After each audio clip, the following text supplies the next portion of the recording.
Yeah, that's right. God bless that heart. How about you? How about you? Have y'all noticed something about the service? Have you noticed something? There's been a lot of mention about alcohol tonight, hasn't there? Have you noticed it? Okay, let me show you what happened in my life. And I know I got to do this before I can get to where God wants me.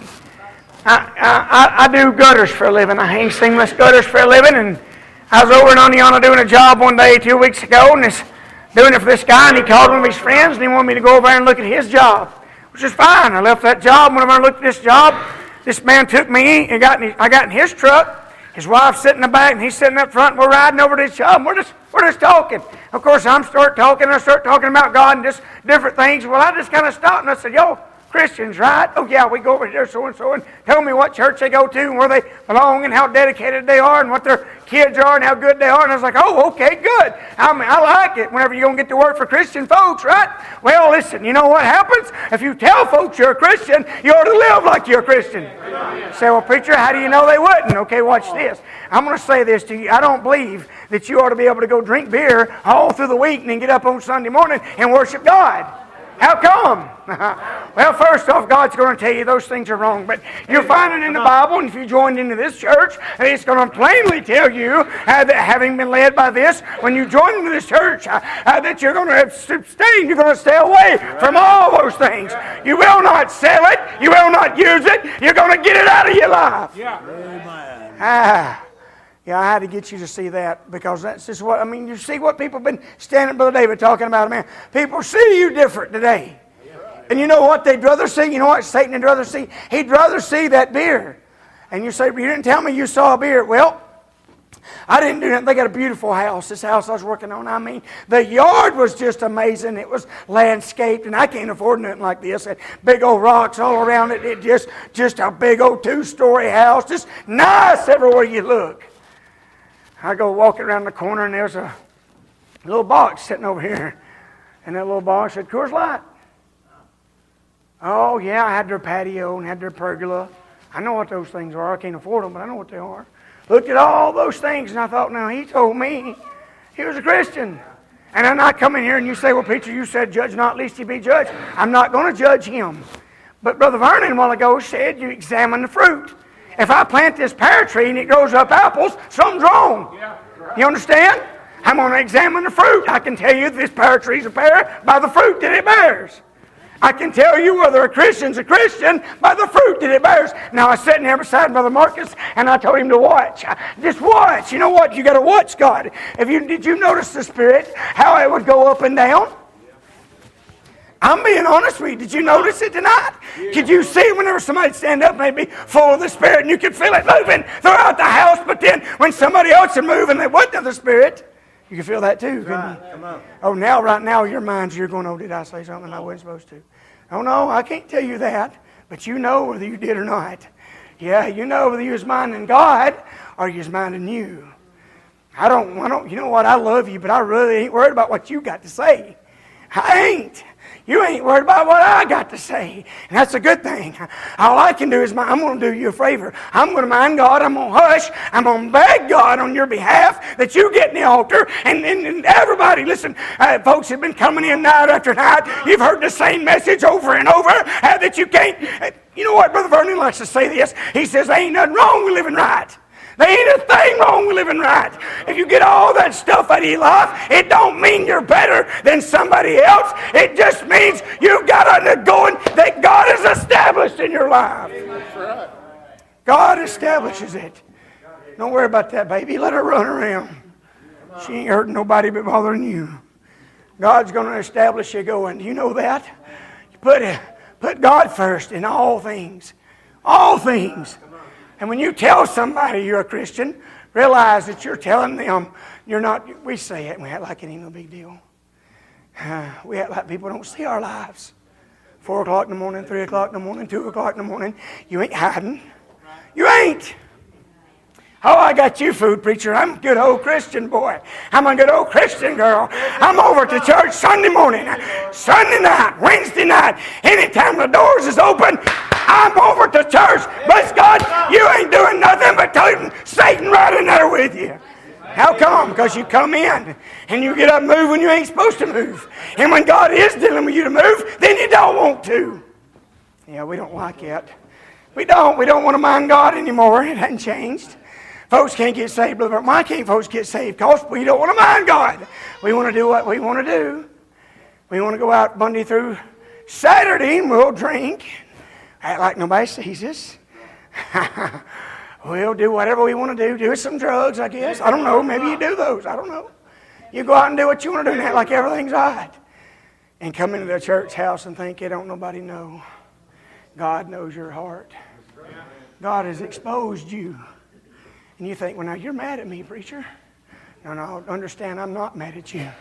Brother Scott told you a while ago when he was preaching, he said when the man of God's up here preaching his guts out to you, and he's trying his best to tell you how much he loves you, that where you're at can be forgotten. Oh, but it won't. Yeah, you're right. You know why? Because Satan, what he's going to do is everything that you've done in your past, Satan's going to throw it back up in your face. Everything that you've done in your past, Satan will throw it back up in your face. God won't do that to you. You let Satan have it, he'll take it. But if you'll keep Satan out of behind you, he can't touch you. You got your Bibles you'd like to read with us in the book of 2 Timothy chapter 3? Would you please pray for my voice? I'm going to say it like this. Preachers, I hope you know where I stand. I have a desire to preach. It's been on me all day, but I'm afraid that Satan's doing all he can to shut my mouth. And then tell you something else. I told them in the prayer room, folks got up and they's back there telling about how good a day they've had, and I hadn't. My day hadn't been that good. Every time I turned around, Satan was poking and prodding on me. And you know what? I finally got some peace in, that if he's trying to get me, then he didn't have me. Well, you know what that means? It means that if he ain't bothering you, he's got you. He got you food. 2 Timothy chapter 3, verse 1 says, "This know also that in the last days perilous times shall come. For men shall be lovers of their own selves, covetous, boasters, proud, blasphemers, disobedient to parents, unthankful, unholy, without natural affection, truce breakers, false accusers, incontent, fierce, despisers of those that are good, traitors, heady, high-minded, lovers of pleasure more than lovers of God." Oh, now listen to this. Oh, listen real close to verse 5. He says, "Having a form of godliness, but denying the power thereof, such turn away." Oh, get away from them.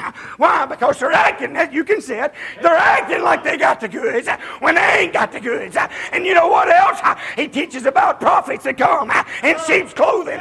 He said, "Beware of them, for they're like ravening wolves on the inside." They'll tell you whatever they can tell you to get you to do just what they want you to do, and acting like they got God in them when there ain't no God about them. If you got God in you, you'll recognize them.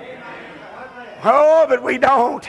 We say, well, listen, we'll have children sit up on the front bench, and they'll get up and they'll mind God, and then we'll sit back, and you're thinking, listen to this, you say them children stood up, every one of them stood up and testified about being saved. No, they didn't. I'm one of those kind that like to observe. Everybody didn't. And there's also folks that stand up and say they're saved. Oh, let's just get down to where the rubber meets the road. They'll say they're saved when they really ain't. Think you are? Oh, yeah, I think I am, preacher. Let me tell you what's the difference of me and you. I know I am. There ain't no thinking about it. I know what I got. Now listen, you become a truce breaker. You know what that means? It means that me and you make an agreement that we got a truce between us, that I am going to be a faithful member of this church. I'm going to live it. And somebody asks me what I am, and I tell them a Christian, they ain't going to find beer in my refrigerator. They ain't going to find me out doing something wrong and acting like everything's all right. They'll find me. Yeah. You know what, Brother Justin? Jesus is my best friend. Yeah. And after Jesus is my wife. Yeah. My wife and my kids and my family. That's my best friend. You know where you're going to find me? Well, you're going to find me at the church or somewhere where my family's at. Want to be around me? You're going to be around my family. You don't know what else, Brother Jason. My family's grown since I met you. Hell, my family's grown. You really? Does it work that way? Oh, yeah, over a year ago, my family grew a little more when they called me to come pastor at Edgewood. And when I pastored over at Antioch, my family grew a little bit more.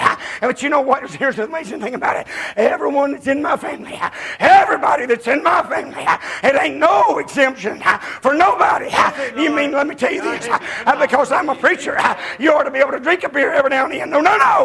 You will not work that way. It don't matter who you think you are and who you think you got food. Until you come clean with God, you're going to stay miserable. And then there may be some young child lost and undone. Brothers, you ever see women act like they love kids? If I keep reading there, you're fixing to see something that's going to blow your mind. You see women act like they love kids. They'll take care of them. They'll mama them. And even if they ain't their kids, it's an act. Why? Oh, my. Come on. Use it, Lord. For verse 6. For of this sort are they which creep and know. And verse 5. Having a form of godliness but denying the power thereof, from such turn away. For of this sort are they which creep in the houses and lead captive silly women laden with sin, led away with their divers lusts, ever learning and never able to come to the knowledge of truth. That's the problem today. They're not going to come to the knowledge of truth. Why? Because they're standing in their own way. They act like they got the goods. They ain't got the goods, but you're letting them walk all over you. Open your eyes. There's folks dying and going to hell, and you're worried more about sneaking around on Joe or sneaking around on Uncle Bob. Why don't you just get clean up with God and He'll fix everything?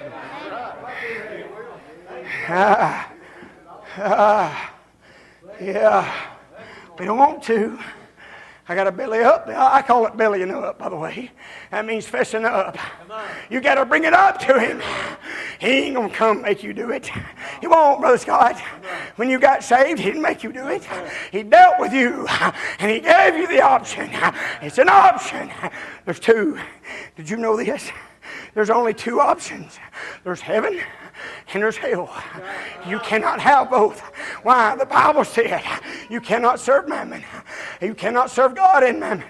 You will either love the one and hate the other, or love the other and hate the one. You cannot. You know, I like to say it like this. There's no fence to straddle. You might as well quit acting like that you're, I'm over here at church. I'm a good old church mouse. I'm a church house member. I'm in here and I'm doing, look what I've done. I was over here. We went down to the soup kitchen and I fed them some soup. The homeless come in there. I done this and I done that. He said that in those days, you'll say, Lord, have we not done this in your name? Have we not done that in your name? And He said, I'll say unto you, depart from me, you that work iniquity, for I never knew you. See? It ain't all the preacher, you're reading that book. You're just reading that old book. And all that old book's doing is telling us, it's history book. It's telling us the stories of what happened back then. Oh no. That book's telling us what's happening today, right now. Open your eyes. Better than that, open your heart and let Him in. What do I got to do? Tell the truth. Tell the truth. You ever heard them say the truth will set you free, Brother David? You know what make you feel good? You ever heard them when somebody made a statement about this sometime this week, talked about like it was 1,000 tons lifted off of their shoulders whenever they finally gave up. And when they finally confessed their sins before God, it's like 1,000 tons lifted off their shoulders. It can't be put no better. Everything in the world that you think that you're carrying and you're bearing, God will take it off of you. And you can be able to rejoice. Oh, He said, I say rejoice. You'll be glad. And one of the writers said this. He said, come go with us. We'll do you good.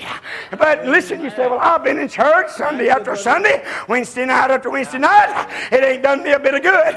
It's your fault. The church is here. The church is here, and when He comes back. Now listen, you know what? How long y'all been alive? I'm 40 years old. I've heard it all my life that God's coming back. I've heard it. I've heard He's going to send Jesus. Jesus is going to come down with a legion of angels, and He's going to come and He's going to get His, and He's going to take them home. I've heard it all my life. Preacher, you don't believe that? I believe that. That's those perilous times that we're living in. Folks will not adhere to sound doctrine. If it's going to make them have to shape up and live their life right, they want to go out somewhere and do something that the world's got. How do you know? Well, let me see. What did you choose to do? Now, look, I'm proud of you. You've chose to come over to East Iberville Missionary Baptist Church on a Friday night, which is very rare. Most times, church members can find something else to do on Friday night. But instead, you want to come over here and worship God. And you're saying to me, preacher, you're getting on to me. I'm going to say it like this. It's because you are trying to put on the sheep's clothing, but on the inside you're a raven wolf. You're trying to convince me that you've got the goods, but I'm going to tell you something. God took the blinders off my eyes and I can see right through you. Worse than that, God sees right through you. I don't know how you feel about them TV evangelists that go around slapping their hands on people. See, it's one of them telling, don't make no difference if I can see it or not. You know right where you're at. You know. And then these folks is lost and undone. And they're bound for hell. And if they're not ever going to be able to feel the Spirit for God to draw them up to the altar of repentance, for them to get saved, because you're stubborn pride, because I read what you are, and you don't like it. Lovers of their own selves. You ever seen a day that people care more about themselves than they do others? Yeah. What we live in, ain't it? Oh, as long as I got it, I ain't worried about what so-and-so's got. I don't remember much. I was 14-year-old when my pop passed away. I remember if they come up there and my pop give it to him, didn't matter if he had. I'll tell you how bad it was, guys. Listen to this. Mom and Daddy always made sure I had everything I needed. They took care of me. They did. I was spoiled. I was rotten. I'll just go ahead and tell you, fellas. There's one time I had 3 bicycles stacked up in the barn down there. I'm proud of them. I was tickled to death. I could go down there and pick. Now, I had my favorite, so I rode it all the time. And there's 2 little old boys that my pop knew, and they didn't have a bicycle. They didn't have one at all. You know, I didn't ride them other 2, but they's down in the barn if I ever wanted them. They's there. This is the way Pop was when they come over there. Pop come up to me and he said, "Now, son, we need to give them boys some bicycles." I said, "No, Pop, my friends come over. I want them to ride them." He said, "Son, your friends has got bicycles of their own. They can bring them." And so you know what we had to do? We had to load them bicycles up in them boys' truck and send them with them. We don't do that no more, do we? Yeah. You see, that's just a love for your fellow man. The Bible said to love thy neighbor as thyself. Did it not? Oh, you were talking about bicycles. Well, as about a 9 or 10-year-old boy, that bicycle meant something to me. I had to let go of it. I'm going to tell you the truth. I didn't want to let go of it. I was like you. I didn't want to let go of it. I want to hold on to my bike. You want to hold on to your bicycle tonight. And you ain't worried about who dies and go to hell. You could care less who dies and go to hell. How? Why ain't say your actions? You ever heard the saying that says your actions speak louder than words? If you're really concerned about your fellow man, if you're really concerned, you'll get your heart clean up with God so you can see them get an altar and get saved. Goodness gracious. Guys, if I get out of the word, you just feel free to tell me and I'll stop. Ever learning and never able to come to the knowledge of truth. Why don't you open your eyes and see that you keep learning stuff, but it don't matter because even though you're learning it, you're never going to let it go inside. You're just learning it on the outside. The inside, you don't even know what they're talking about. When this lady comes up here and she hands him a piece of paper and he reads John 3:16, in your heart, you probably don't even know. Well, don't get mad at me, but in your heart, when they said John 3:16, you probably went, what's that mean? John 3:16. Everybody, whenever they say John 3:16, you ought to crank a little something up on the inside of you. My Jesus is who she's talking about. My Jesus is the one that died on the cross for me and you, that we could have this life and love our brother and his sister. But we don't want to. Oh, he's made a way for you tonight. He's opened it up. What did he tell me? To tell you the truth. Just tell the truth. Tell the truth tonight.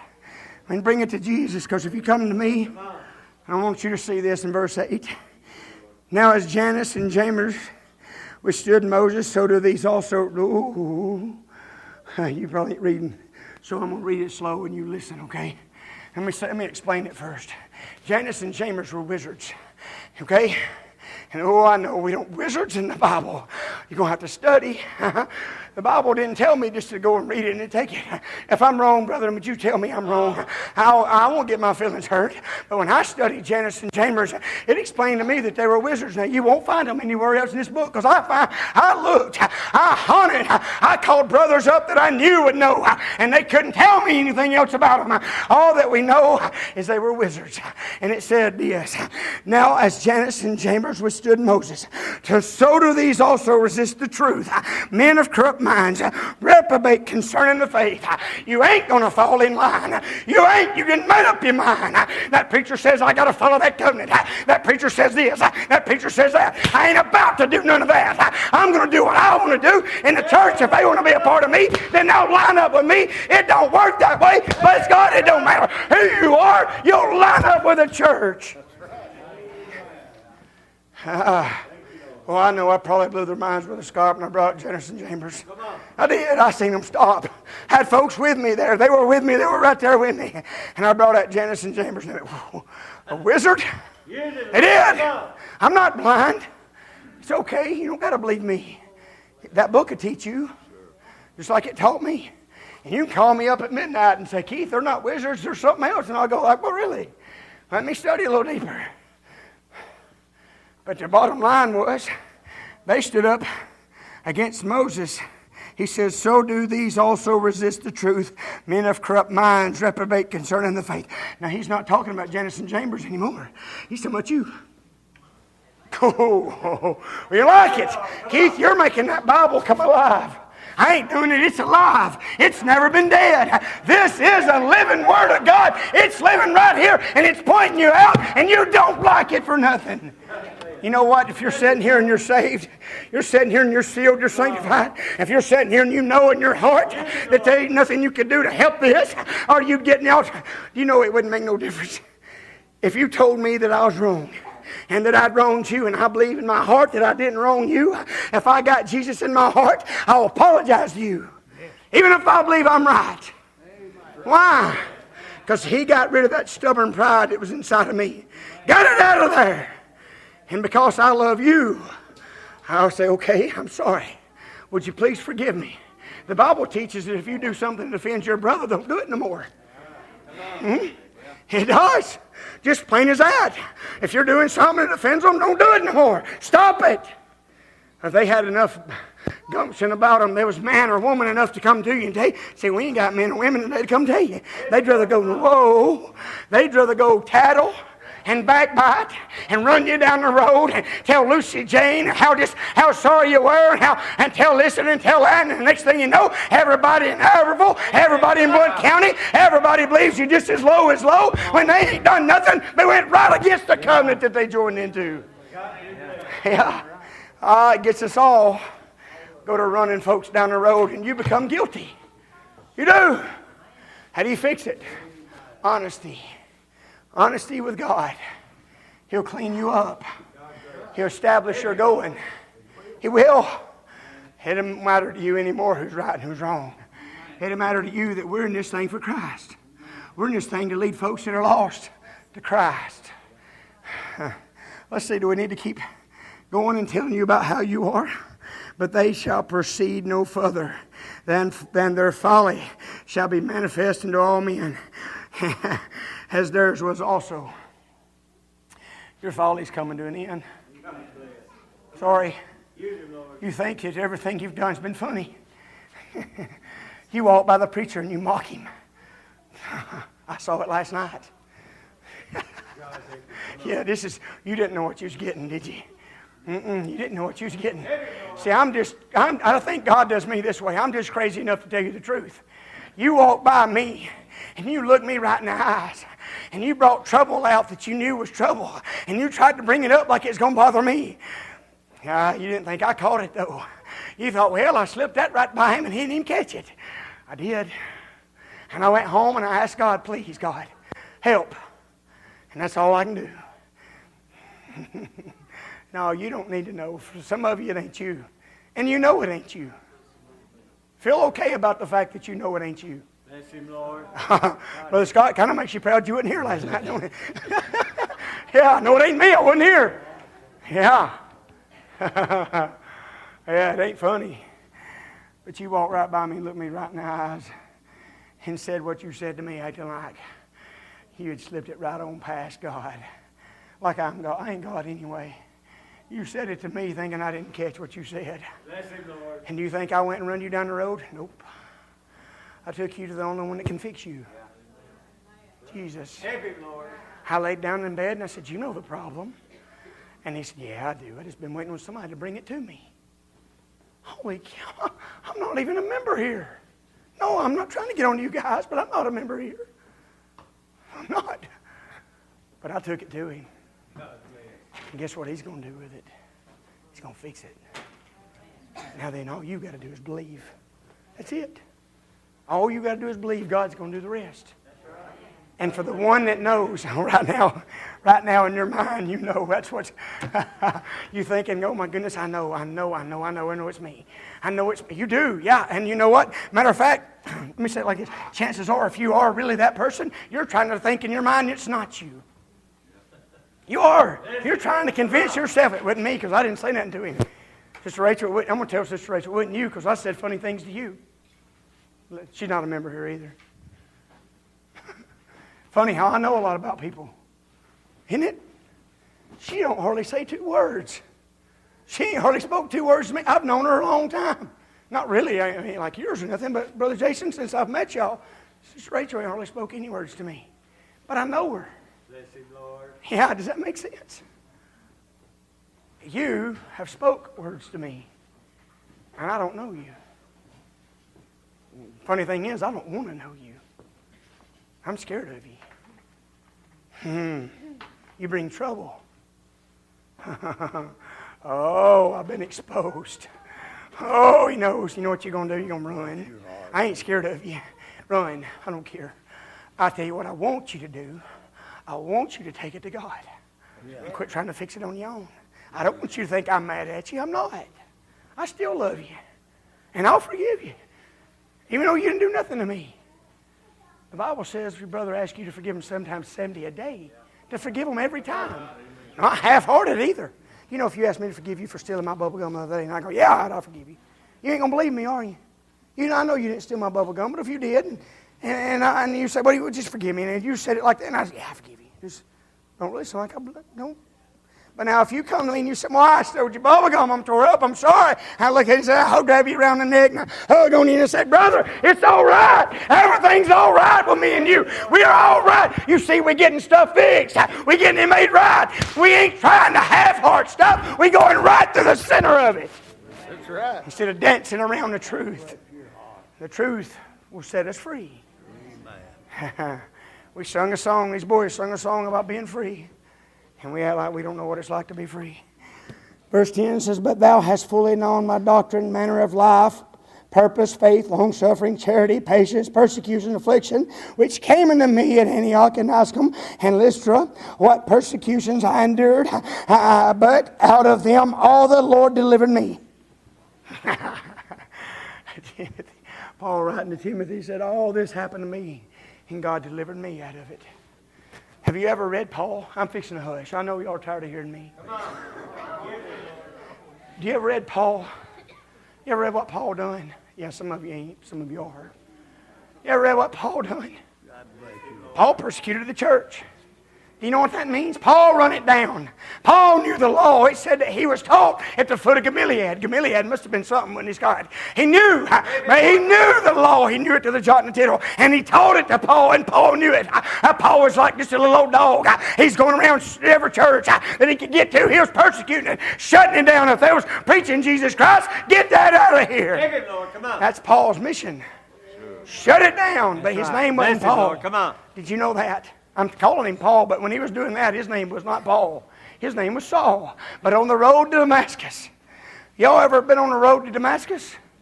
Have you? No, preacher, I ain't never been on that road. Oh, when we're talking carnal, you're thinking carnal. I'm talking spiritual. I've been on the spiritual road to Damascus. I have. And just like Paul, at the time his name was Saul, he opened my eyes and he changed my going. He changed Paul then. Instead of persecuting the church, he went around preaching Jesus Christ and Him crucified. And that's what it's going to take today.